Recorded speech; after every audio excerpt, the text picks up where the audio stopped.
Buen día, esta es una clase para los estudiantes de la IBC, es la clase número 2 de la asignatura de hidroterapia, en la cual hablaremos acerca de unos aspectos que hemos mencionado en la clase anterior, pero en la cual en esta vamos a profundizar un poco más.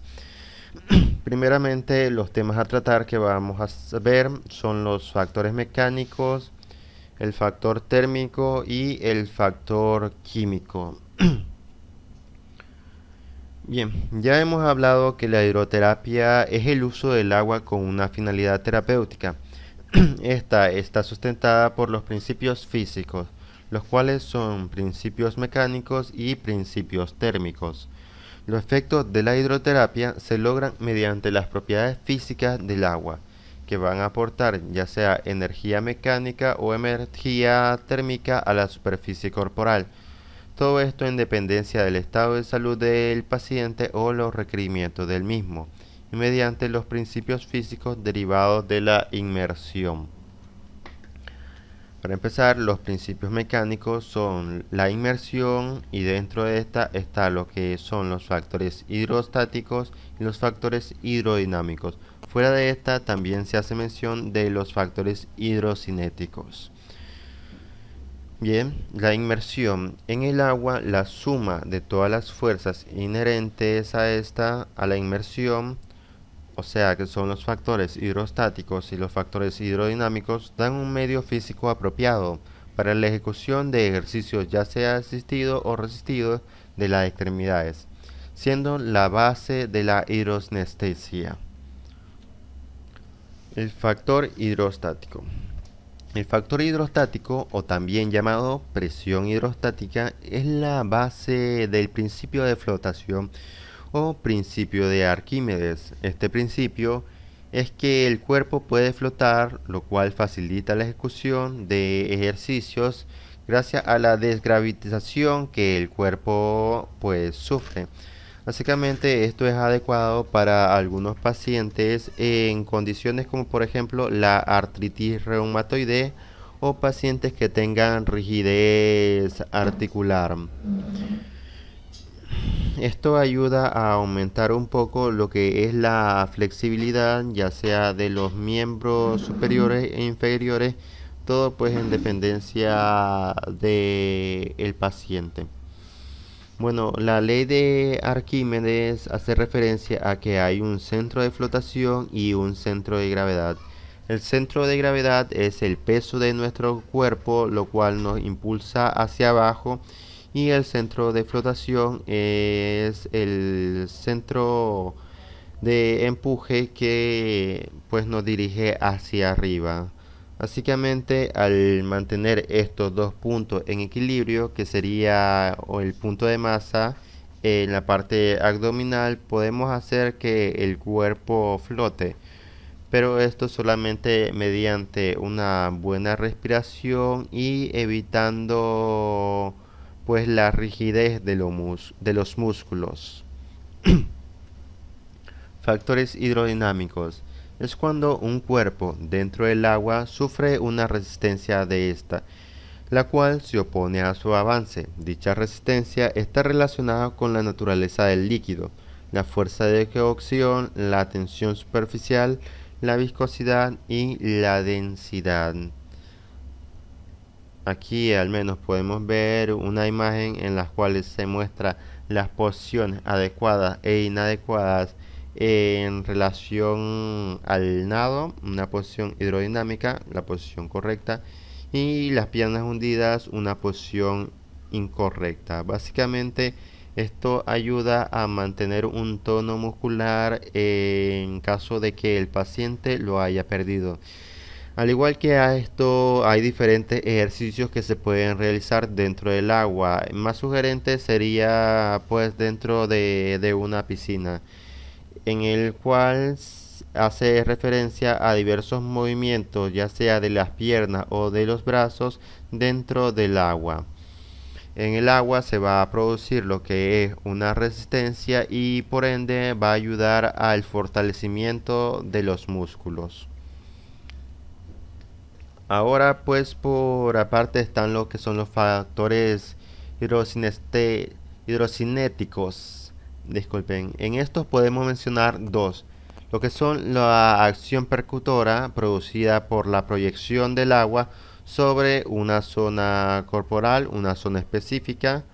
Los efectos de esta acción están dados por la presión ejercida, el tiempo de aplicación y el plano de incidencia. Básicamente una proyección a chorro.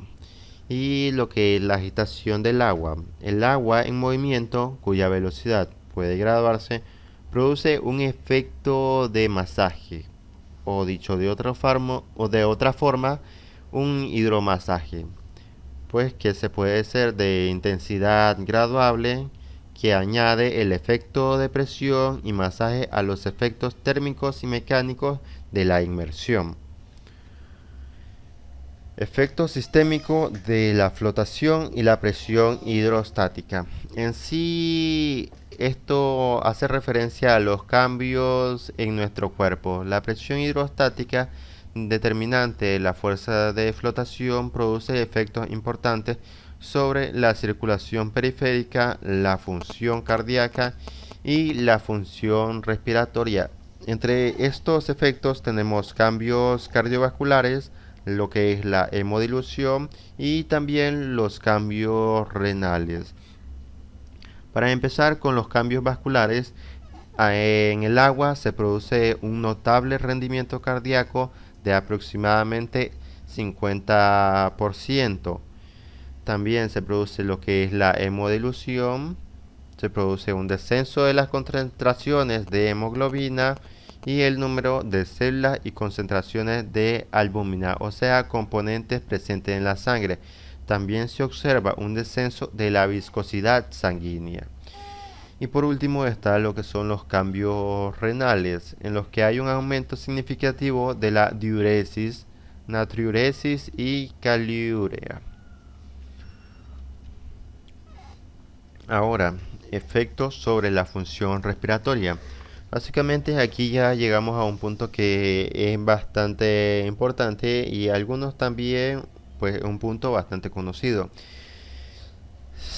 En la función respiratoria ocurre algo curioso. La presión hidrostática sobre el cuerpo humano, debido a las diferentes resistencias que se oponen a ella, comprimen más lo que es el abdomen que el tórax. Esto hace que el diafragma sea impulsado hacia arriba y los músculos respiratorios se ven sometidos a un mayor esfuerzo. En el baño completo se produce una sobrecarga de los músculos inspiratorios, lo que dificulta la inspiración y facilita lo que es la expiración, o sea, la salida del aire. Sí, aquí podemos ver una imagen en la cual explica eso y pues es bastante conocido que a mayor profundidad hay mayor presión. En este caso la profundidad no es tanta, pero existe lo que es la presión y esta va a afectar a la parte abdominal. Es principalmente por eso que algunas personas dicen que no es tan aconsejable lo que es sumergirse en una piscina o en una playa después de haber comido, ya que va a causar lo que es presión en el abdomen, va causando molestias como dolores, calambres y pues cierta pérdida de desorientación, más si la persona está en estado de alcoholismo. Bueno, vamos a continuar. Efecto terapéutico de la flotación y la presión hidrostática. La acción más evidente de la inmersión es la disminución o la eliminación aparente del peso del cuerpo sumergido. El peso de un individuo en inmersión supraesternal en posición vertical se sitúa entre el 7 y el 10% del peso total del cuerpo de la persona. O sea, en sí uno llega a pesar 90% menos de lo que en realidad pesa. Y a veces pues llega a anudarse prácticamente cuando la inmersión es total.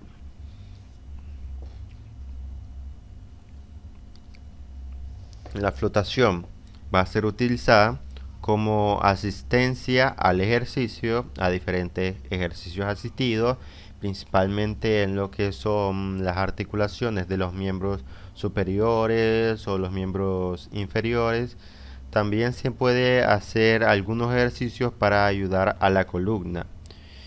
Pues también se puede hacer como un medio de resistencia para mejorar la fuerza muscular, al menos en lo que corresponde también a algunos ejercicios resistidos que pues ayudan a aumentar la tonalidad y la resistencia muscular y para reducir el estrés sobre las articulaciones al proporcionar apoyo y asistencia. Esos son los ejercicios resistidos y pues es algo adecuado para personas que tienen problemas como una disminución en la movilidad o artritis reumatoide.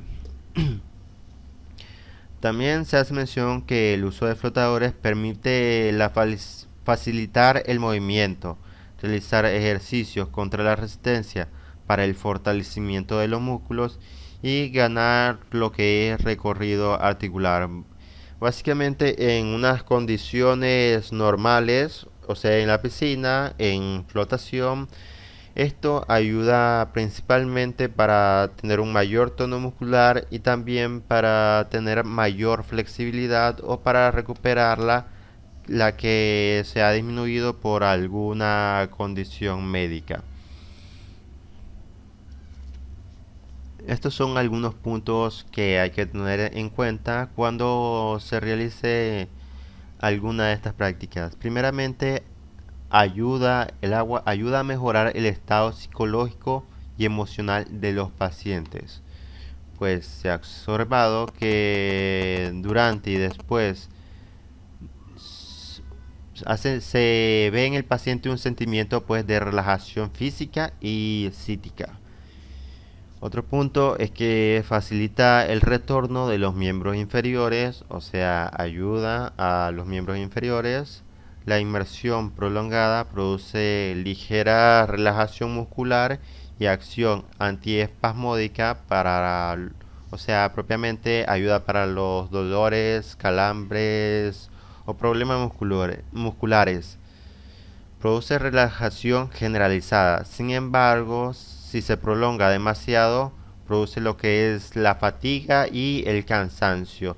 Esto principalmente porque los músculos, bueno, pues los pulmones están sometidos a un mayor trabajo al estar en el agua y por eso se puede provocar algo de cansancio. La presión hidrostática puede utilizar también, por otra parte, para la reeducación respiratoria. La presión sobre el abdomen y el tórax ofrece una resistencia a la inspiración que puede utilizarse para el fortalecimiento de la musculatura respiratoria. Es otro punto que hay que tener en cuenta. Sin embargo, pues se tiene que hacer en periodos cortos, o sea, poco a poco. Recuerden que esto es, como decía aquí, una reeducación. Bien, también está lo que es la agitación del agua. Pues la agitación del agua se utiliza en el tratamiento de heridas y para estimular la circulación y desbridar a los tejidos necróticos. Tiene también lo que son efectos del masaje. Ahora vamos a lo que es el factor térmico. En la hidroterapia se da la utilización del agua a distintas temperaturas, esto con la finalidad de producir en el cuerpo ciertas reacciones, las cuales están relacionadas con la termoterapia y también con la crioterapia, por lo cual estudiaremos el efecto que sufre el cuerpo a estas temperaturas. Ok, factor térmico, disculpe. Primeramente, efecto Biofísicos térmicos de la hidroterapia. Esto es sin aplicación. Ok, sí, es de la térmicos. El agua, desde el punto de vista terapéutico, se utiliza a muy diversas temperaturas, desde muy frías hasta muy calientes, según el efecto deseado. Por lo tanto, la hidroterapia se aplica a cualquier técnica de termoterapia o crioterapia que utilice el agua como un método de transferencia térmica. La hidroterapia constituye un método de termoterapia superficial o de crioterapia que presenta la ventaja de poder aplicarse a una amplia superficie del cuerpo, o sea, ya sea dentro de una piscina, dentro de una tina, una bañera, etcétera. Propiamente unas instalaciones especializadas. Esto afectará directamente a lo que son los vasos sanguíneos y los receptores nerviosos cutáneos. Recuerden que la termoterapia y la crioterapia se basan en provocar en el cuerpo un efecto de vasoconstricción en el caso del agua fría y de vasodilatación en el caso de el agua caliente, y de los nervios cutáneos pues de la sensación que tienen y cómo se tiene que adaptar la temperatura según el paciente. Otra de las ventajas es la posibilidad de combinar los efectos térmicos con ejercicios en desgravitación. Bien, primeramente veamos todo esto a una temperatura normal. La temperatura normal del agua es entre unos 34 a 36 grados Celsius, una temperatura ambiente en la cual no se producen cambios en los mecanismos fisiológicos termorreguladores cuando el individuo está sumergido. Sin embargo, temperaturas superiores producen respuestas termolíticas y temperaturas inferiores provocan respuestas termogénicas en el organismo. Las fibras nerviosas que transmiten los estímulos de dolor responden a temperaturas extremas, o sea, temperaturas que estén superiores a 45 grados Celsius o temperaturas que estén inferiores a los 10 grados Celsius, estimulando los nociceptores, que son básicamente los receptores del dolor. Hay que tener en cuenta que estos valores no son propiamente absolutos. Se puede aumentar un poco o disminuir un poco la temperatura, pero eso siempre está en dependencia del paciente, en dependencia a la resistencia térmica que tenga el paciente. Bien, los responsables de las modificaciones en la temperatura de los tejidos superficiales y en la intensidad de los efectos locales y sistémicos son, primeramente, la temperatura del agua, la superficie de la zona expuesta. Puede ser, como digamos, solamente utilizando paños de agua, ya sea fría o caliente, o propiamente en una bañera. Esto es propiamente el tipo de técnica o el tipo de superficie en el que se va a tratar, el tiempo de la aplicación de la misma. A mayor tiempo hay un mayor estímulo, y las características de los tejidos y la sensibilidad individual. Propiamente, como se dice sensibilidad individual, es que la sensibilidad va a ser más en lo que son las manos o los dedos de las manos o los dedos del pie, que en otras zonas como son el tronco o las extremidades. Efectos fisiológicos del agua como método termoterapéutico. Bien, la temperatura del agua en sí suele oscilar entre los 35,5 grados Celsius a los 40,5 grados Celsius, aunque puede llegar hasta 45 grados Celsius, y pues en otras ocasiones pues se puede sobrepasar esto, siempre en dependencia a la resistencia que tenga el paciente, siempre teniendo cuidado de no provocar quemaduras en este. Las técnicas principales empleadas son los baños parciales o los baños totales y también los baños de vapor, que pues eso puede estar relacionado con un poco con los saunas, por ejemplo. Y pues también se puede añadir efectos cinéticos creando agitación en los baños de remolino o mediante hidromasaje en ducha subacuática, pues en diversas modalidades de ducha y también en chorro. Básicamente, como ya dije, estos son lugares especializados. Bien, continuemos. Ahora lo que son los efectos fisiológicos de la termoterapia. Los efectos fisiológicos más importantes producidos por la hidroterapia como método terapéutico son, primeramente, la analgesia. Segundo, es el aumento de la temperatura y la vasodilatación tisular. O sea, aquí se hace mención a la vasodilatación, lo cual va a provocar un aumento en la circulación de la zona. Esto también es muy importante. Si el paciente, por ejemplo, es un hipertenso, entonces no sería tan recomendable la utilización de la termoterapia.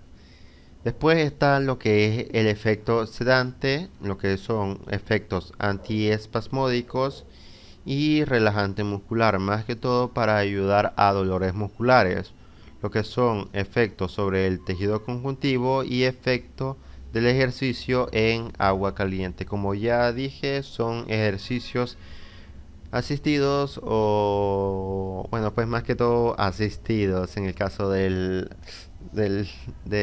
el agua caliente.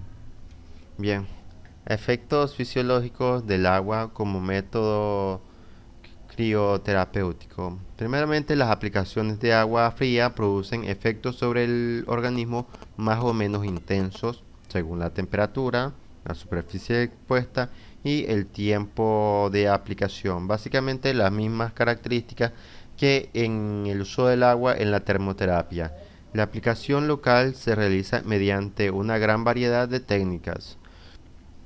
Las técnicas pueden ser, por ejemplo, compresas, envolturas, abluciones, duchas parciales y generales, baños parciales y generales.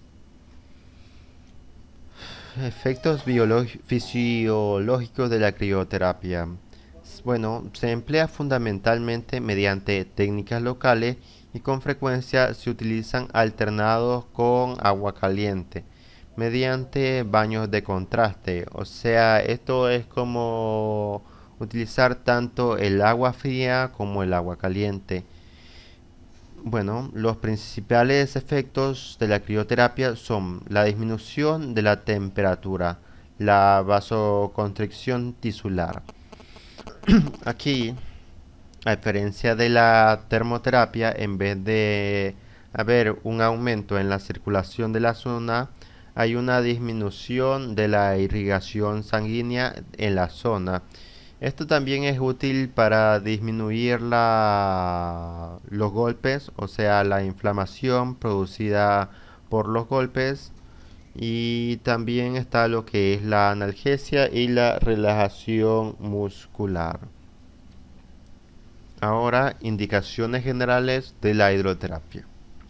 Bien, ya vimos el uso del agua está indicado por su efecto analgésico y antiinflamatorio, vasodilatadores y aumento del flujo sanguíneo, antiespasmódicos y relajante muscular, para disminuir la rigidez articular y como un medio de calentamiento para favorecer el ejercicio. En el desbridamiento o tratamiento de heridas y quemaduras, en la terapia en piscina para facilitar el ejercicio como método crioterapéutico en fase aguda de diversas afecciones musculoesqueléticas para disminuir el dolor, los espasmos musculares, las hemorragias y el edema. Bueno, y también como método estimulante del sistema vascular periférico. Está indicado como tratamiento coadyuvante en diferentes enfermedades, entre las cuales tenemos enfermedades degenerativas articulares, analgesia, antiinflamatorio, reduce las contracciones musculares y la rigidez articular. Enfermedades como lumbalgia, lumbociáticas, artropatías inflamatorias, epicondilitis, bursitis, tendinitis y tendinopatías en fase aguda, o sea, todos los problemas que puede presentar un deportista al realizar sus actividades. También se puede hacer postraumatismo y postquirúrgico, siempre y cuando no haya heridas supurativas. Después está lo que es la limpieza de herida. Úlceras por decúbito, heridas abiertas, quemaduras, utilizando agitación o chorros a presión. Más que todo aquí es chorros a presión, no propiamente entrar en una piscina o dentro del agua, ya que al estar con alguna herida abierta o alguna herida supurativa, podría provocar lo que es una contaminación del lugar, o sea, de la bañera o de la piscina, así. Y después está lo que son infecciones superficiales, como foliculitis, forúnculos y abscesos. Ahora, las contraindicaciones generales de la hidroterapia.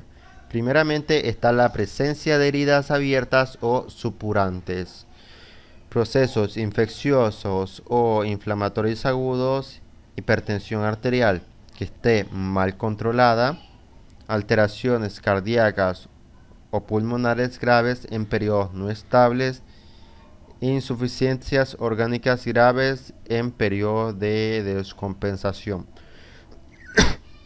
Como ven, aquí tenemos muy en cuenta lo que es la presión arterial, ya que muchas veces no podemos utilizar lo que sea la crioterapia o la termoterapia si el paciente presenta a veces la presión baja, después se le sube demasiado y está de esa forma.